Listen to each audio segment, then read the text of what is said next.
అయితే పునరుద్ధానుడైన ప్రభువు వారిని కలుసుకొని 11 మంది శిష్యులకు మరియు మనందరికీ కూడా ఒక గొప్ప ఆదేశాన్ని ఇస్తున్నాడు.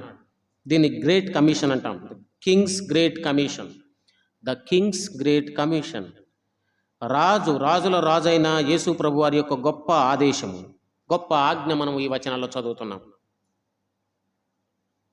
దీన్ని గ్రేట్ కమిషన్ అని ఎందుకన్నామంటే, గొప్ప రాజు, మరణమును జయించినవాడు, పాపాన్ని జయించినవాడు, పాపుల రక్షకుడుగా, రాజులకు రాజుగా, ప్రభులకు ప్రభుడుగా ఉన్న యేసుక్రీస్తు వారు స్వయాన ఆదేశం ఇస్తున్నాడు కాబట్టి, గొప్పవాడు ఇస్తున్నాడు కాబట్టి గొప్ప ఆజ్ఞ అయింది, గొప్ప ఆదేశమైంది. ఏదో అల్ప మానవుడు ఇస్తే అది అల్పమైందే అవుద్ది. గొప్పవారు ఒక ఆజ్ఞ ఇచ్చారంటే అది గొప్ప ఆజ్ఞ అవుతుంది కదా. అందుకు దీన్ని గ్రేట్ కమిషన్ అన్నాం. గొప్ప ఆదేశము, గొప్ప ఆజ్ఞ ఇది.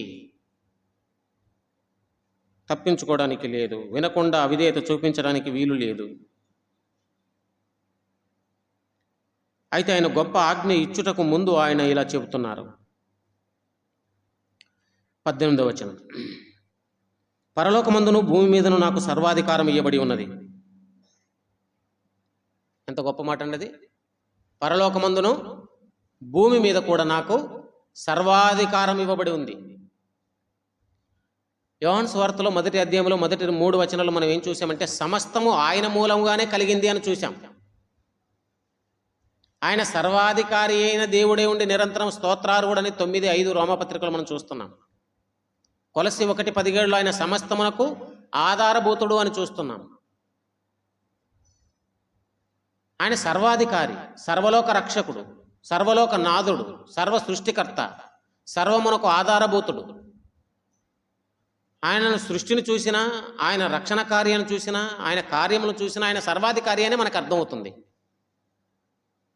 అయితే ఆయన ఇక్కడ పునరుద్ధానుడైన తర్వాత శిష్యుల్ని వాళ్ళని కలుసుకొని వారికి ఆజ్ఞనిస్తూ, ఆదేశాన్ని ఇస్తూ చెబుతున్న మాట ఏంటంటే, పరలోకములో మరియు భూమి మీద కూడా నాకు సర్వాధికారం ఇవ్వబడింది. పరలోకంలో సర్వాధికారం ఆయనకు ఉందంటే అందులో అభ్యంతరం ఏముండదు కదా. అది ఆయన ఇల్లు, ఆయన ఇంట్లో ఆయనకే సర్వాధికారం ఉంటుంది కదా. ఆయన నువ్వు ఆరాధించే కోటాను కోట్ల దూతల మీద ఆయన గొప్ప అధికారి అయి ఉన్నాడు, సింహాసనాసీనుడై ఉన్నాడు. తన తండ్రి కుడిపార్శ్వమున ఆయన కూర్చున్నాడు. ఆయన ఆరోహణుడై తండ్రి కుడిపార్శ్వమున కూర్చుని అన్నాడు. ఆయన కూడా ఏం చెప్పారు, 3:20-21 ప్రకటన గ్రంథంలో, నేను జయించి నా తండ్రితో కూడా నేను ఆయన సింహాసనం మీద కూర్చున్నాను అని చెప్పారు. కాబట్టి పరలోకములో ఆయనకు, పరలోకం అంతటి మీద, పరలోక గృహములు, పరలోక జీవులైన దూతల మీద ఆయనకు అధికారం ఉంది. అయితే పరలోకం ఒకటే కాదు, భూమి మీద కూడా నాకు అధికారం ఉంది అన్నాడు ఆయన.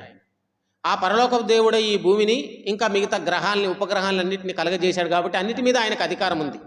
కానీ ప్రత్యేకంగా భూమి మీద కూడా నాకు అధికారం ఉందని ఇప్పుడు ఎందుకు చెప్తున్నాడంటే, భూమి మన మూల పితరుడైన, లేక మన మొదటి మానవుడైన ఆదాము ఈ భూగ్రహం మీద పెట్టబడ్డాడు కదా, ఉంచబడ్డాడు కదా ఏదైనా వనంలో. అప్పుడు తనకు ఇవ్వబడిన అధికారాన్ని అపవాదికి అప్పగించాడు. అధికారాన్ని మనం కోల్పోయాం. యోహాను సువార్తలో, ఇదిగో ఈ లోక రాజ్యాలు, ఈ మహిమ అంతా నీకు ఇస్తానని యేసు ప్రభువుకే చెప్పాడు. ఇదంతా నా చేతిలో ఉంది, నీకు ఇస్తానంటాడు మత్తయి సువార్త 4వ అధ్యాయంలో 5-6 వచనాల్లో. కానీ ఇప్పుడు ప్రభు అంటున్నారు, ఆ అపవాదం నేను ఓడించాను, మరణాన్ని జయించాను. ఓడింపబడ్డాడు, నిరాయుధుడిగా చేయబడ్డాడు, బాహాటముగా వేడుకకి కనపరిచాను శిలువ మీద. వాడి యొక్క శక్తి నిర్వీర్యం చేయబడింది, వాడి బలం పోయింది, వాడి మీద నేను విజయాన్ని సాధించాను. సమాధి నన్ను బంధించలేదు, ఖాళీ సమాధి ఎక్కడుంది, మరణం నన్ను బంధించలేదు, జీవంతో ఉన్నాను అని ప్రభు చెప్పారు. సర్వాధికారము నాకు ఇవ్వబడి ఉంది. ఇప్పుడు భూమి మీద కానీ, పరలోకమందు కానీ, మరి మనకు కనపడుతున్నా లేక కనపడని, పరలోకంలో మనకు చాలా విషయాలు ఇప్పుడు ప్రస్తుతం కనపడట్లేదు కదా, అంటే మనకు కనబడనివి, కనబడేవి, ఇంకా మరి ఏదైనా సరే, ఏ గ్రహం, ఉపగ్రహం, ప్రపంచమంతా, ఏదైనా విశ్వమంతట్లో ఎక్కడైనా సరే యేసు ప్రభు సర్వాధికారం కిందనే సమస్తం ఉంది అనే విషయాన్ని మనం గ్రహించాలి.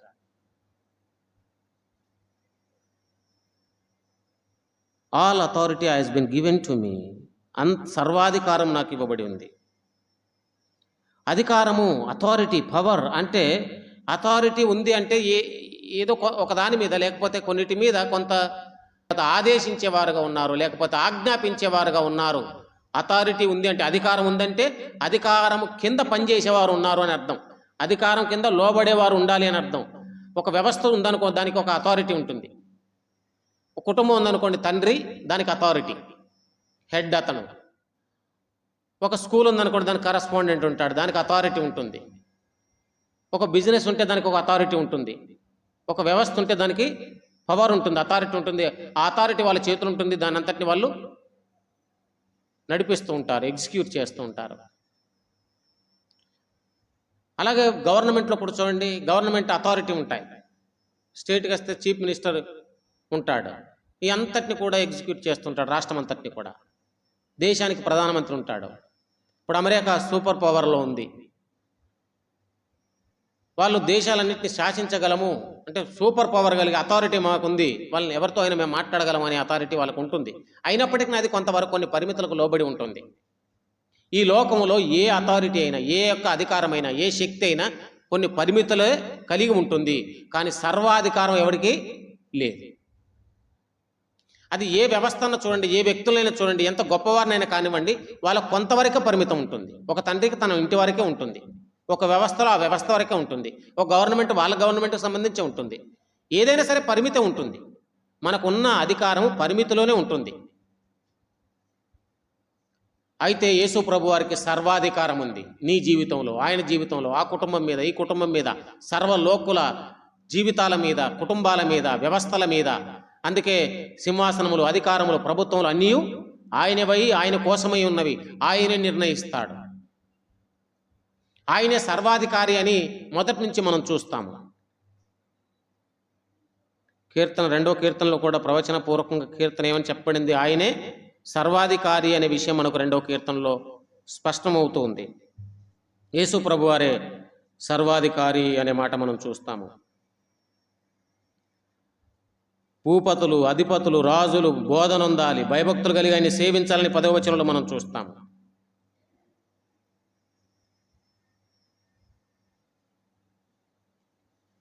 దానియేలు గ్రంథములో 7వ అధ్యాయము 13వ వచనానికి రండి. దానియేలు గ్రంథము 7వ అధ్యాయము 13వ వచనం.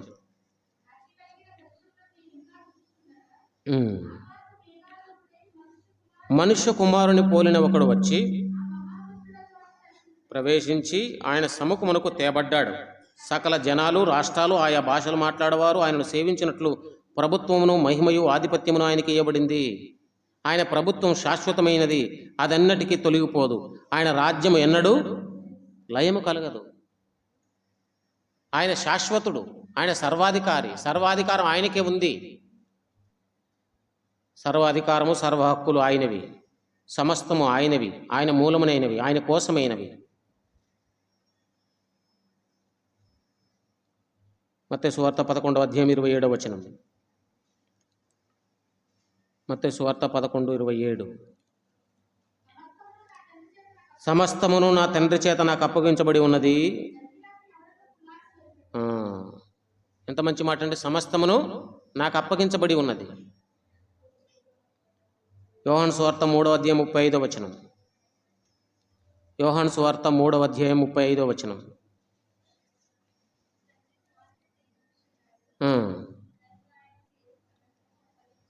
తండ్రి కుమారుని ప్రేమిస్తున్నాడు మరియు సమస్తము కుమారుని చేతికి అప్పగించబడి ఉంది.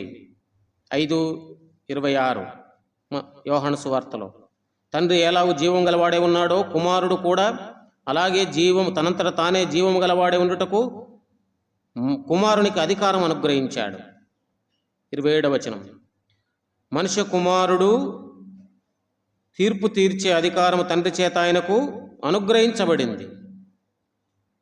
17:2.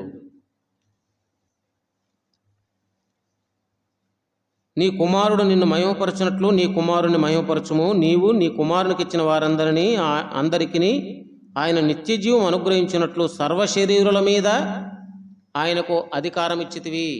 సర్వ శరీరుల మీద ఆయనకు అధికారం ఉంది. ఆయన అందరికీ ప్రభువు అనే మాట మనం చూస్తాము.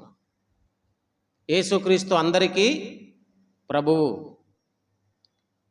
సర్వ శరీరుల మీద ఆయన అధికారం కలిగిన వాడు. ఆయనే రాజులకు రాజు, ప్రభువులకు ప్రభునై ఉన్నారు. కాబట్టి సమస్త అధికారం నాకు ఇవ్వబడి ఉంది, ప్రభు చెప్తున్న మాట అది. ఆ రకంగా మనం చూస్తే మత్తయి సువార్తలో కొన్ని విషయాలు మనం గమనించినట్లయితే ఆ విషయం శిష్యులకు బాగా తెలుసు, ఆయనకు అధికారం ఉందనే విషయం. చూడండి, 7వ అధ్యాయంలో కొండ మీద ప్రసంగాన్ని ఆయన ముగించినప్పుడు జనసమూహము ఆయన బోధకు ఆశ్చర్యపడ్డారట.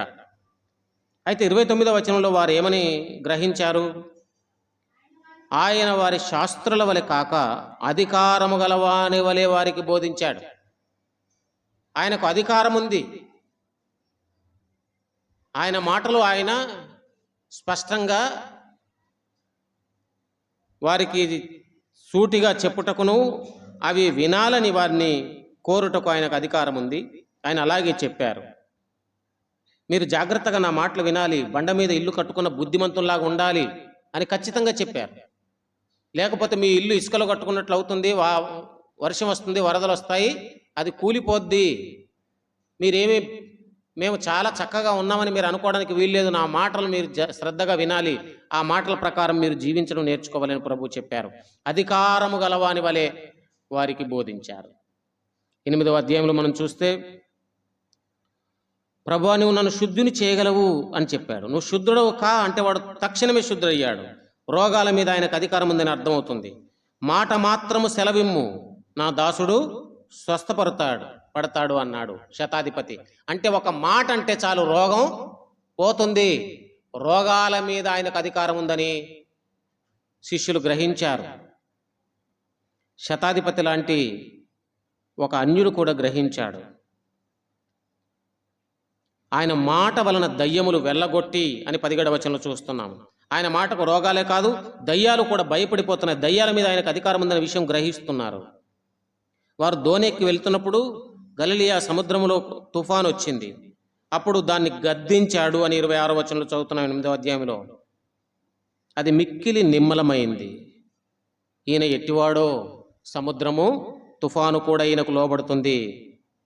అంటే ఈ ప్రకృతి మీద, సముద్రం మీద, ఈ సృష్టి మీద, గాలి తుఫానుల మీద ఆయనకు అధికారం ఉందని వారు గ్రహించారు. ముందుకు వెళ్తే పక్షవాయు గలవని తీసుకుని యేసు ప్రభు వారి ఎదుట వారు ఇంటి పెంకులు విప్పి దించారు.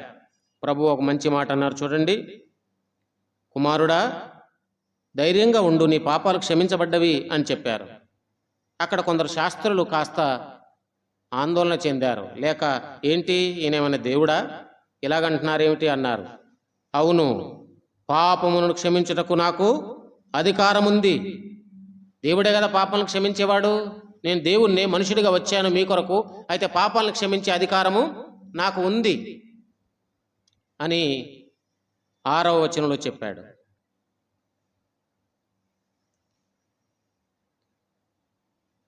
ఒక 12 సంవత్సరాల అమ్మాయి చనిపోయింది. యాయేరు కుమార్తె కదా, చెయ్యి పట్టి ఆ పాపను లేపాడు. ఈ చిన్నది నిద్రిస్తుంది, ఏం కంగారు పడకండి అని చెప్పి వెళ్ళి చేయి పట్టుకోనే కానీ ఆ చిన్నది లేచింది. 25వ వచనం, మరణం మీద ఆయనకు అధికారం ఉంది. మరణించిన వారిని సైతం లేపాడు. కాబట్టి అధికారం లేనిది ఎక్కడ ఆయనకి? భూమి మీద ఒకని పాపాలు క్షమించాలంటే ఆయనకు అధికారం ఉంది, ఒక మరణించిన వారిని బ్రతికించాలంటే ఆయనకు అధికారం ఉంది, రోగిని బాగు చేయాలంటే అధికారం ఉంది, దయ్యం పట్టిన వారిని విడిపించాలంటే అధికారం ఉంది, సృష్టిని శాసించాలంటే అధికారం ఉంది. ఇవన్నీ శిష్యులు కూడా కొంతవరకు గ్రహించారు. మళ్ళీ ఇప్పుడు వాళ్ళకి జ్ఞాపకం చేస్తున్నాడు, వాళ్ళకి చెబుతున్నాడు, నాకు సర్వాధికారం ఉంది, ఇదిగో మీరు కూడా వెళ్ళండి. 10వ అధ్యాయంలో మత్తయి సువార్తలో ఏమన్నాడు? వారికి కూడా అధికారం ఇచ్చాడు అంతకు ముందే. మీరు వెళ్ళండి, రోగుల్ని స్వస్థపరచండి, సువార్త ప్రకటించండి, దయ్యం పట్టిన వారికి విడుదల ఇవ్వండి. వారికి తన అధికారాన్ని ఇచ్చాడు ఆయన. ఆయన సర్వాధికారం కలిగిన వాడు. సమస్తం మీద ఆయనకు అధికారం ఉంది. సమస్తమును చేయగలడు, ఆయన నిర్వహించగలడు, ఏలగలడు, నియంత్రించగలడు. ఏది ఎక్కడ ఉండాలో అక్కడే దాన్ని ఉంచగలడు. ఎవరిని ఎంతలో ఉంచాలో అంతలో ఉంచగలడు. ఎవరికి అధికారం ఇవ్వగలడు, ఎవరికి తీసేయగలడు. ఏ కుటుంబానికి ఏమి ఇవ్వాలో అది ఇవ్వగలడు. ఏ వ్యక్తిని ఎలా నడిపించాలో నడిపించగలడు. సర్వ శరీరుల మీద, సర్వ వ్యవస్థల మీద, సర్వలోకం మీద ఆయనకు అధికారం ఉంది. అన్నిటినీ నడిపించగలడు, అన్నిటినీ నియంత్రించగలడు, తీర్పు తీర్చగలడు, న్యాయంగా పరిపాలించగలడు. సర్వాధికారం ఆయనకు ఉంది. యేసు ప్రభువుకి పరలోకమందును మరియు భూమి మీద సర్వాధికారం ఉంది. ఈ భూమి అందంతటా, ఆ దేశం ఈ దేశం అని కాదు, ఆరని నేల మీద ఉన్న సర్వ శరీరుల మీద, సర్వ దేశాల మీద, సర్వ ప్రజల మీద, సర్వ రకాల ప్రజల మీద, అందరి మీద, అంతటి మీద ఆయనకు అధికారం ఉంది. సమస్తమునకు పైగా ఆయనే హెచ్చించబడ్డాడు. అన్ని నామముల కంటే పైనామం ఆయనకి ఇవ్వబడింది. ఆకాశ మండలం కంటే మిక్కిలి హెచ్చైన వాడు. 19లో చదువుతాం కదా మనం, రాజులకు రాజు 6వ వచనంలో 16వ వచనంలోన, ప్రకటన గ్రంథం, ప్రభులకు ప్రభు ఆయన. కాబట్టి సర్వాధికారం ఆయనకు ఇవ్వబడిందనే విషయాన్ని ఆయన వాళ్ళకి చెబుతున్నాడు. గొప్ప ఆదేశంలో మొదటి మాట ఏం చెప్తున్నంటే, శిష్యులారా, సర్వాధికారం నాకు ఇవ్వబడింది, సర్వ శరీరుల మీద నాకు అధికారం ఉంది, సర్వలోకం మీద నాకు అధికారం ఉంది. ఆ విషయాన్ని మీరు గ్రహించాలి. అది యేసు ప్రభు వారు ఒక్కరే చెప్పగలరు. ఈ సర్వలోకం మీద నాకు అధికారం ఉందని చెప్పుటకు ఆయన అర్హుడు. ఎందుకంటే సర్వలోకాన్ని సృష్టించాడు కాబట్టి. ఆయన అధికారాన్ని ఈ భూమి మీద చూపించాడు. ఆయనే సర్వాధికారి అనే విషయం అనేక సందర్భాల్లో ఆయన రుజువు చేశారు. సర్వాధికారికి ఉండవలసిన లక్షణాలన్నీ ఆయనకు ఉన్నాయి. సర్వాధికారికి ఉండవలసిన అధికారం అంతా ఆయనలో ఉంది, శక్తి అంతా ఆయనలో ఉంది. అది నడిపించుటకవచ్చు, నియంత్రించుటకవచ్చు, నిలబెట్టుటకవచ్చు, తీసివేయటకవచ్చు. So all authority has been given to me.